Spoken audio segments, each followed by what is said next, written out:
Hello and welcome to this week's episode of Man, We're Too Old for This. I'm your host today, CDO113, and joining me is... The experience that some call Jason. And the Toddfather. And today we're going to follow up on our last podcast, our hopes and expectations for the Batman movie. And we're going to get a review from Jason and Todd, who have seen it. I have not yet, due to medical reasons. But first question is, yes or no, did you both enjoy the movie? Oh, yes. Yes. Okay. Scale of 1 to 10, 10 being the best, 1 being, burning hell. What would your rating of the movie be? I need to quantify it of Batman movies or superhero movies or movies overall, because it changes. Okay, this movie as just a standalone movie, and you were rating it trying to, okay, I'm going to give this movie like an 8 because it was really great, or a 10, it was perfect. Just go see this Batman movie. And then, okay, the second would be, you can quantify it however you want. If it was this, I'd give it a such and such. Okay. Start with Jason. All right, Jason? Oh, a 7 or an 8. You've talking about all movies ever. Yeah. If we go at all movies ever, yeah, about a 7. Okay. That rate's pretty high. What was with your going into it, the expectations you had, did it meet or exceed those expectations? It exceeded my expectations. How about you, Jason? Well, I had heard Todd gushing about it before I actually went to see it, so my expectations were a little higher than they had been. But I would say it still exceeded my expectations. Okay. Going into it, from what I have read, I know they don't go through the whole kit and caboodle, origin story like they do in most of them. It's rather brief, right? Well, the origins, there's not an origin in it at all. He's been Batman for 2 years. Okay. Yeah, they talk about it, and Yeah. if you went into it not knowing Batman's origin, you would know, okay, his parents got shot, and that's what pushed him into this. Okay. Yeah. Do you think for it being the grim, gritty look that they were going for, that they handled that right, not going through the whole sob story of, parents got shot in the alley and you have to watch it all over again? I would say they made the right decision there just based on how many Batman movies there have been. Okay.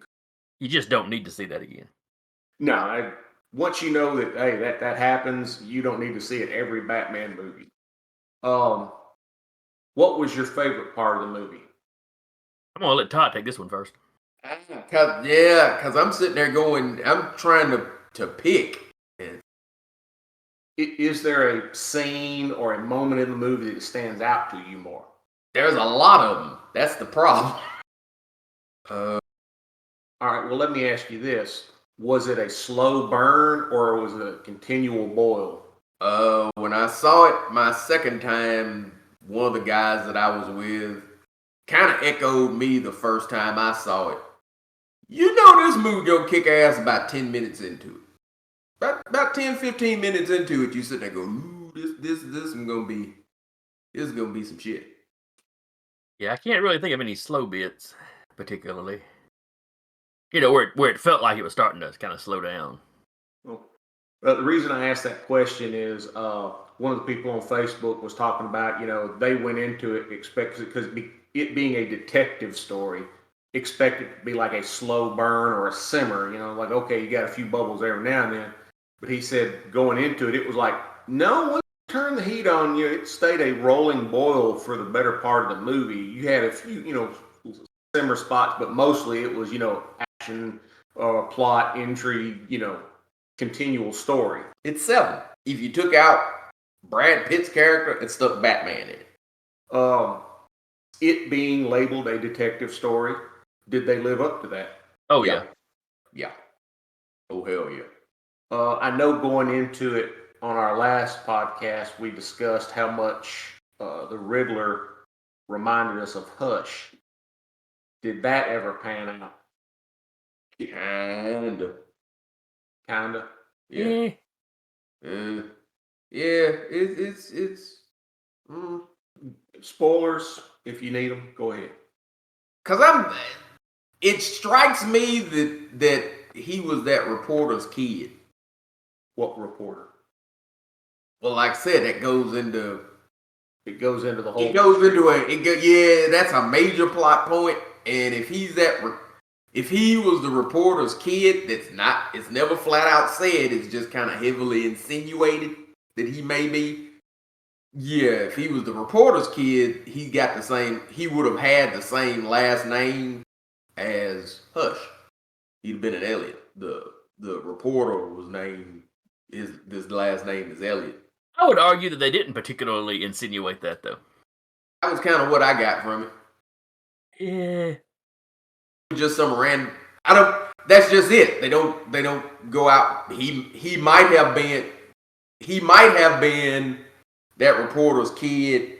He may have been just some rando kid that was in that orphanage. You ain't real sure because, hell, even when they ID him at first, they give you two different names. It gives you two different names, and one of those names is his history from, like, before he went off the deep end. Because he'd been working at that place for a while before he kind of put stuff together. You know, it's like he had lived kind of normal for a while. Well, he wouldn't have been using a fake ID back then. But like I said, even that, it flip-flops because he basically goes, take your pick. And then when that female cop talks about him, she talks about him as Edward Nashton. You know, which is in the comics is Edward Nygma's real name. Depending on which universe he was in. You know, some that was Enigma was actually his name. Then, oh hell, I think it was post-Crisis when they tell his origin. His name was Edward Nashton, and when he kind of went off the deep end and became the Riddler, he called himself Enigma. So that's a flip coin. Okay. Because they do use a lot of points from different books, and not all those books are in the same kind of era of DC. Because a lot of that stuff is Batman Earth 1, and then it's got a kind of core in the center of it of the Long Halloween. Okay. Let me ask you this. How pleased were you with the use of bat gadgets? He don't use a lot of them, which is nice. But when he needed them, he had the one he needed, so it all still kind of works. Yeah. Okay, because I know one of the complaints I saw on the thing was this person is our age, like in their 50s, and their Batman was more the Keaton Batman. They grew up, watching him use gadgets every 10 seconds. And they were disappointed that he didn't have a, gadget for every fight and this, that, and the other. And so that's what I liked about it, because Batman, when you read the books, didn't have a gadget for every fight. He wasn't just constantly pulling shit out of the utility belt, throwing it at you. He used what he needed when he needed it, and that's pretty much what he does in this. It's it's not the Joel Schumacher where it's the bat taser that shoots you with an electrified bolo and all that. He got a taser. You see him use a taser, a bomb, the grappling hook. Yeah, he uses the hook several times. Yeah. The grappling hook. The bat symbol on his chest is a utility knife. How about batarangs? Does he have anything like that? Nope.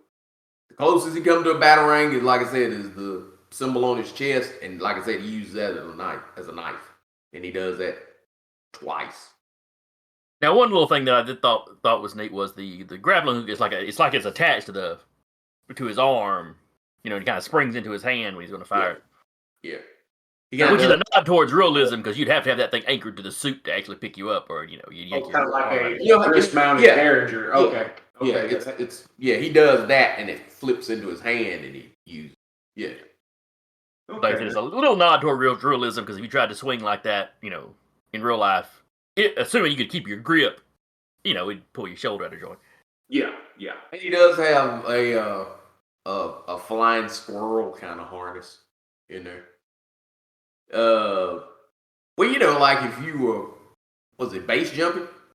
where you have the okay, the short wing, but it's not the Bale thing where the cape gets rigid and it's like a bat wing. No, it's like a flying squirrel. It's one of those where he pops it and it's not only on his arms, it's on his in between his legs too. Okay, yeah, he uses that once. I think that material was his cape. I think he did something and it attached the cape in all the right points. Because when he uses it, he's standing there doing something for a little while. People catch up with him, when he's. But you notice when he lands, he doesn't have a cape. When he makes that landing, when he gets up, there's no cape on him. Yeah. Well, you see him pop that little chute to slow himself down, and then when that gets snagged, all that material got pulled off him because he doesn't have I don't think he had the little flying squirrel bits at that point either. He's like all that got yanked off. Okay. Clearly, he'd grown up watching Darkwing Duck, and he knew detachable capes were an important thing. Or he watched The Incredibles. Yeah, that's what I was about to say. It sounds like The Incredibles. Is there one thing or is there something you would have changed about the movie? Jason? Before I went in, I'd have said Riddler's costume, but there's reasons to keep something kind of generic and concealing like that. I'm sure if I watched back through it, taking notes, I'd find little stuff that they would change. But overall, I was just really happy with it. That's you, Tom? Nah, I really liked it. I liked it. Like I said, I have not watched a superhero movie in the theater more than once since Infinity War. Was the last one that I saw multiple times. I watched that motherfucker 3 times last weekend, and I'm going back as soon as I get off tomorrow. And I will be shocked if I don't watch it at least twice this weekend. Okay. Performances by the actors. The guy that playing Batman. First thing I know him from is Twilight. My wife made me watch the Twilight movies because she was a fan. He always has to qualify that anytime he brings it up. You notice he's sensitive about it. Very well. He's watched Twilight. Of course, he's sensitive. She made me. She held me down and made me watch this sensitive crap. Almost strange that hell when we saw the trailers with Twilight, we were like, nah, I think I'm good. Yeah, that was my thing. I'm like, crap. I'm gonna have I didn't know they sparkled till the movie had been out God knows how long, because I looked at the trailer and went, no. Well, with me, the first trailer, I was like, oh, they're doing superhuman strength, neat. Okay, it's a vampire movie, all right, whatever. It was my teenage cousin saying the books had too much teenage angst for her that made me go, oh, I think I'll skip that. But anyway, having, had a healthy level of testosterone, I had never seen Pattinson in anything. So I had seen Pattinson in stuff other than Twilight. Okay, I haven't. That was me going into this. I have, because I started Tenet and I never finished it. I got maybe about 5 or 10 minutes into it. I was like, oh, this is gonna be one of the. I ain't got time to watch this right now, and I never went back. But I know that's a major sticking point for a lot of people is Robert Pattinson, and he's in Twilight, and he's this and he's that and the other. But also, Adam West was my first Batman, and my second Batman was Mr. Mom. So yeah, hell, your third Batman, Clooney, he started out on Roseanne. The third one was Kilmer. Kilmer I was actually a fan of. I liked Val Kilmer before. I was actually happy when they went, okay, Keaton's out. Oh, that's a shame. Oh, we're getting Val Kilmer. Val Kilmer.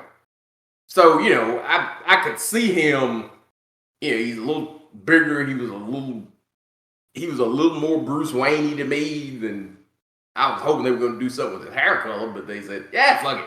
But, but Kilmer, like I said, when they announced him, I was like, yeah, I can see him. Okay, that works for me. And I liked his Batman. But my initial reaction, when they went, oh, Michael Keaton's playing Batman, it was literal. You mean Beetlejuice? Yeah. They got Mr. Mom playing, huh? The thing that had me sold on Keaton's Batman was Nicholson. Because when they said Nicholson was the Joker, I was like, oh, hell yeah.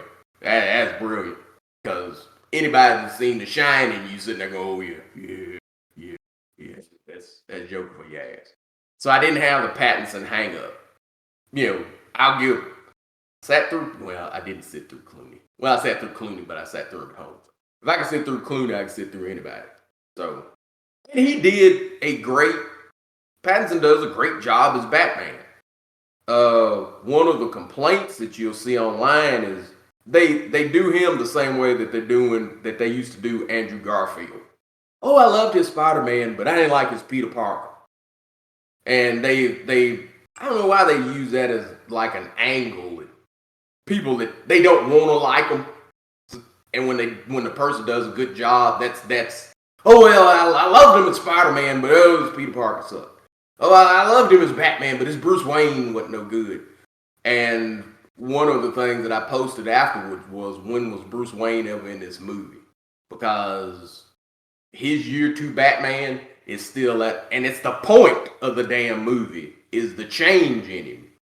It's the only Batman movie I've ever seen where Batman had personal growth, where he's different at the end than he is at the beginning. Bruce Wayne ain't in this movie. All Bat fans are quick to, oh yeah, see, Bruce Wayne's the mask and he's Batman all the time. And then when they give you a movie where you see he's Batman all the time, then they want to bitch about it. Well, Bruce Wayne is the Playboy, because he wasn't the Playboy. He was Batman. Sometimes he was Batman wearing a mask. Sometimes he was Batman wearing a hoodie. Sometimes he was Batman in a suit. But he was always Batman.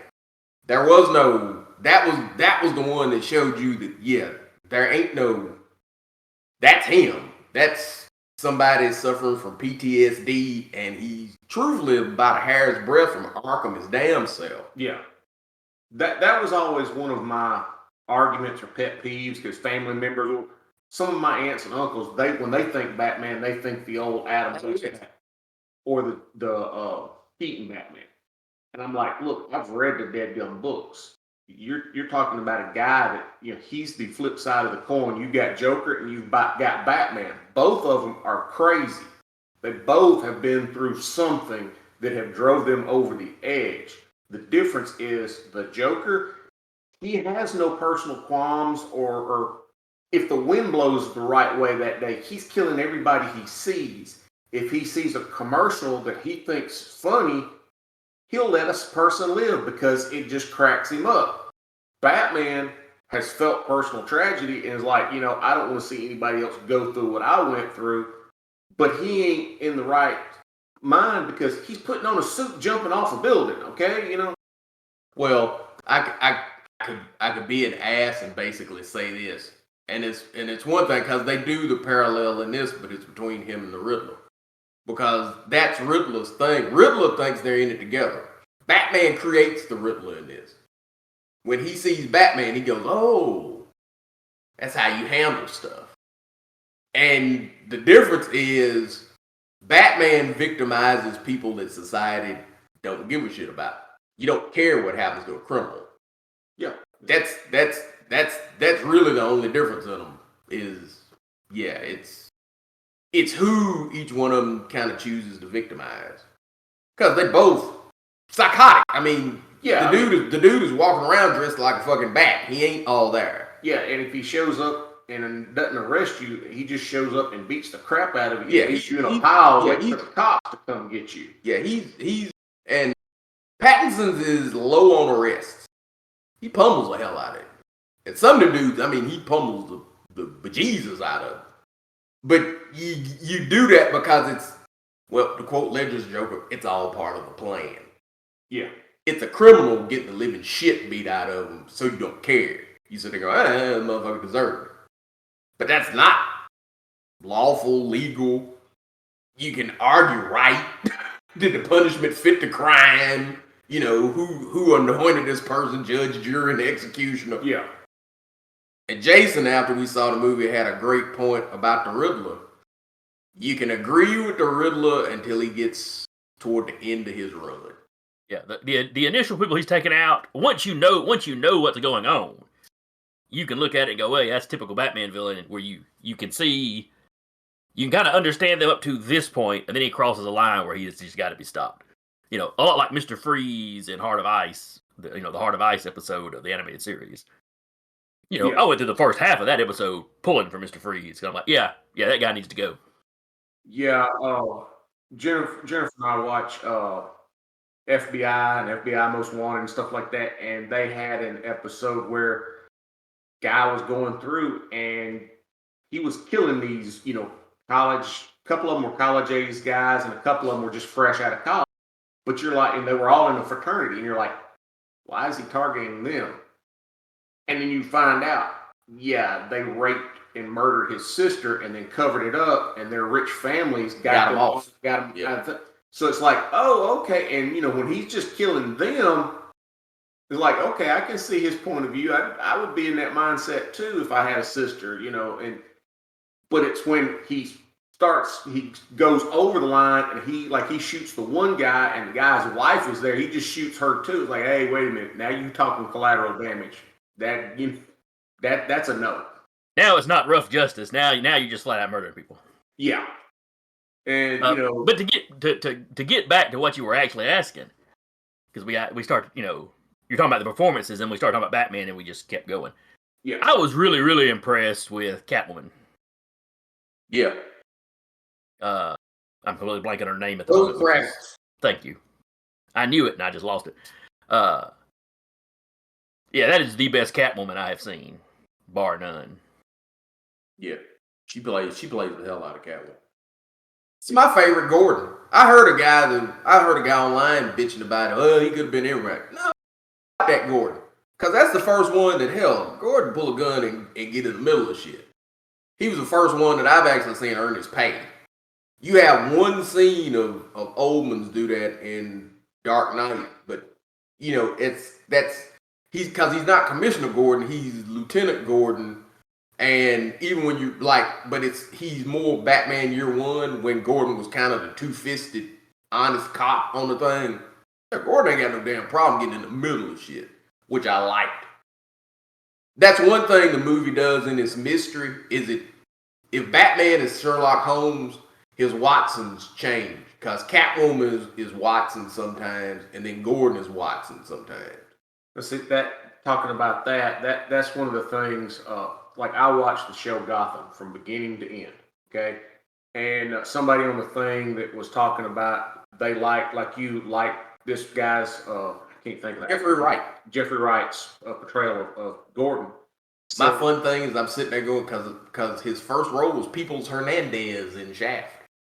Yeah. The first thing that I saw him in, and then he played Martin Luther King in Boycott. So I'm sitting there going, man, Martin Luther King's busting caps on people. But, it said, their big introduction to actually, Gordon being this real character was in Gotham. And, he never backed down from a fight, whether it was two-fisted or guns blazing. And they see this portrayal on the big screen, having seen the others.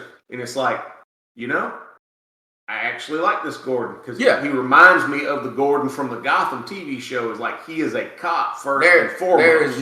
There is not a bad portrayal in that movie. I really like Colin Farrell's Penguin, dude. Yeah, I was going to get to him because they said the transformation of sexy Colin Farrell, as they put it, to it's the Penguin. You don't see Colin in there. Yeah, they said you don't see Colin at all. Does he change his voice any? Does he change his mannerisms? I mean, does he? He's got a kind of a Jersey accent.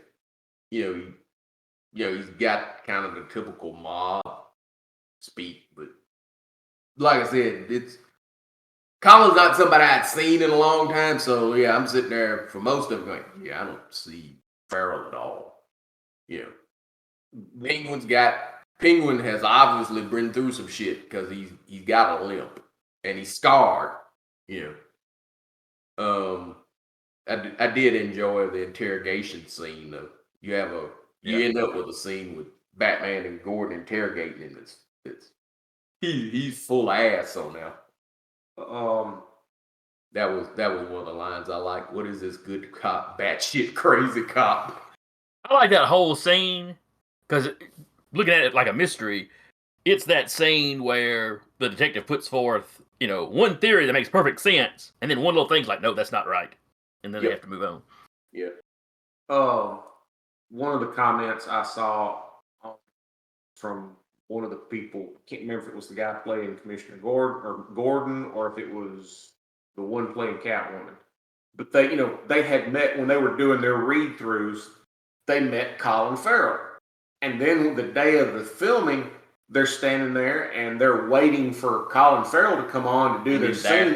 And he's there, and it's like, because they nudged one of the other actors or actresses, like, who's that? The Penguin? Colin Farrell? And they were just like, oh my God. Yeah, you don't see him. So I thought that was pretty good. If you can actually, do a whole Robin Williams as Mrs. Doubtfire on somebody and not realize who the heck that is, that's pretty good in today's Hollywood. No, the fellow played the Riddler, I thought did really good too. Yeah. Now, you could argue that he wasn't really doing the comic Riddler, but Paul Dano. He's more comic Riddler when you see him out of the stuff later. Like when you see him in Arkham and stuff like that, and you find out his motivations. When you see him there, he's very comic Riddler. But he looks like a. I was laughing when I saw it with the guys. I was like, this something just looked like if you had a lineup and just said, pick who you think looks like a serial killer. You'd sit there and go, yeah, this motherfucker look like he lures children to the basement and they never come out. Yeah, he's got and a couple of my buddies that the line where he says, you taught me the only thing it takes to enact change is a little fear and focused violence. Man, that tickled the fuck out of me for some reason. Well, one of the reviews that I saw online, the person was like, and I hope, and he called that guy's name Paul Dano. I hope he doesn't get typecast as the Freak. He could very easily get typecast as the Freak. He said he did such a good job in the portrayal and the way they had him look. There's a guy that I can't think of the actor's name, but he pops up a lot on the quote unquote cop shows and detective shows on TV, and he's always that. He's typecast. Yeah, he's typecast. He's that innocent looking, milksop kind of looking. But when he flips the switch, he's pure, Jack Nicholson from Psycho, and you're that's just like the last time I saw it when we were talking about the movie.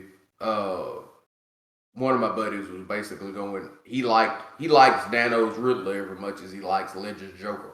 The guy won't get the credit for it, but his Riddler's crazy and catchy. He's into that. He's very. The dude actually wrapped his head in cling wrap up under that damn mask, and he's got a very distinctive kind of sound. He's very calculating and mellow, and then when he gets heated, he screams to the point that his voice is cracking, is breaking. When he snaps and goes off, he snaps and goes just fuck off. Yeah, and he goes full method. Yeah, he goes. Yeah,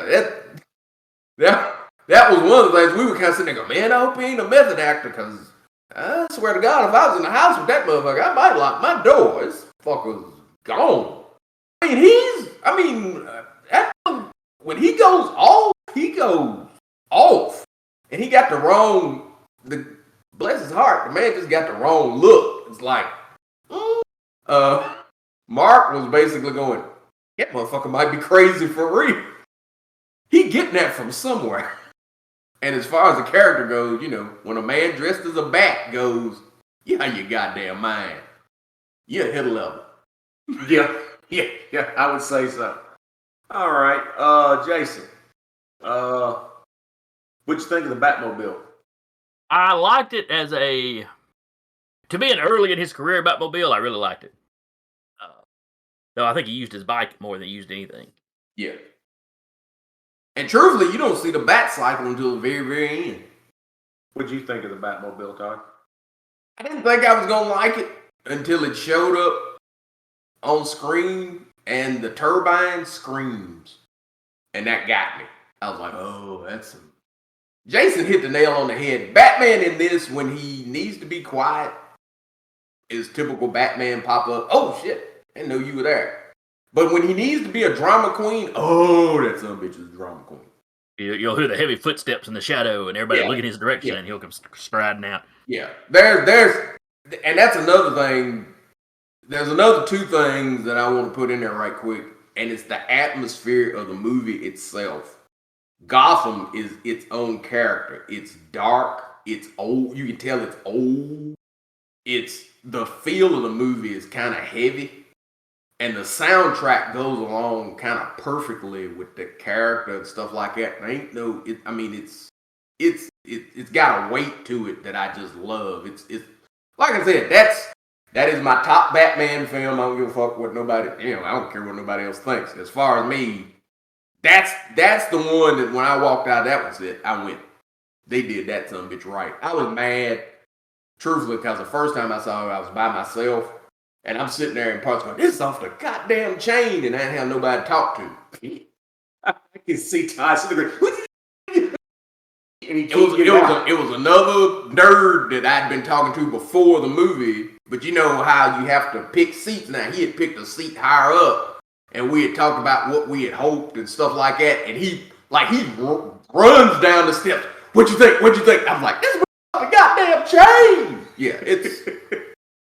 I gush now. If you'd have seen me Friday afternoon, it was like 4-year-old me that used to run around with a towel around his neck talking about Batman shit. I was like, this goddamn movie, I'm going to see this immediately. The second, Jason had to stop me because I was doing the U because I was rambling. And the second that game got canceled, let's go see Batman. Yeah, it was, that's one, like I said, I'm just waiting to get off work. I got to work tonight. When I get up tomorrow, I will assess the situation, and if I'm in a place that I don't like, my ass is going back to Gotham City for number 4.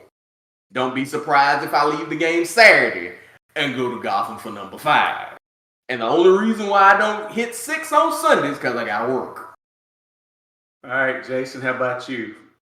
I enjoyed it. I think this was probably my favorite Batman movie.